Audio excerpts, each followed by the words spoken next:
As we continued south, the mountains grew in size and Helen started to suffer from altitude sickness. She struggled with excessive exhaustion and at times got confused. One day she became distressed and couldn't understand what we were doing there.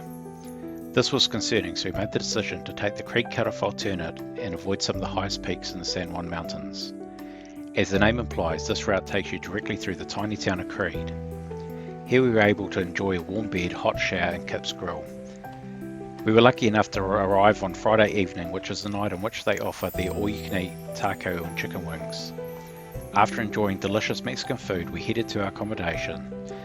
It was lovely to not need to set up the tent or inflate our air mattresses. The next morning we started out slow, with breakfast at a local cafe and then explored the town. We then did a partial resupply at a small grocery store. Throughout our adventures I continued to be impressed by the options in these small town grocers. This one was called Kentucky Bell Market and had more options than the two larger ones it had in West Yellowstone. Leaving the town we followed the road for about an hour or so and then we got back on single track. The next 3 days we spent a lot of time climbing as we headed back to the official CDT and got back on top of the San Juan Mountains.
We've come from way down there.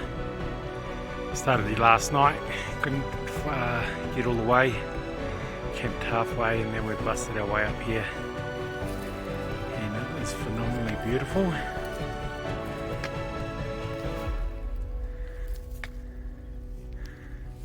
But yeah,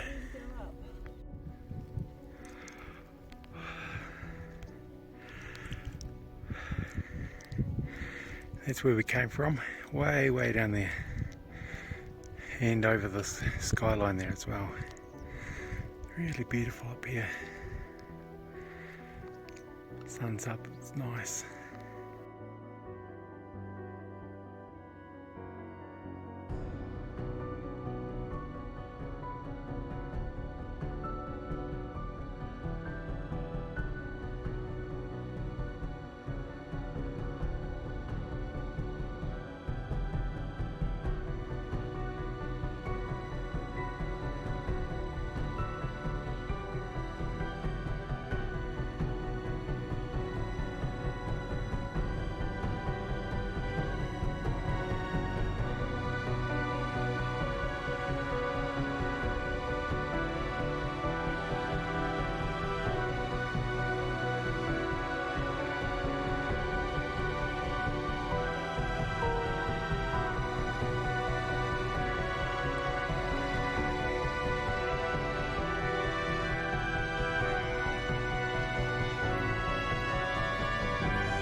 Our next town stop had to be Pagosa Springs.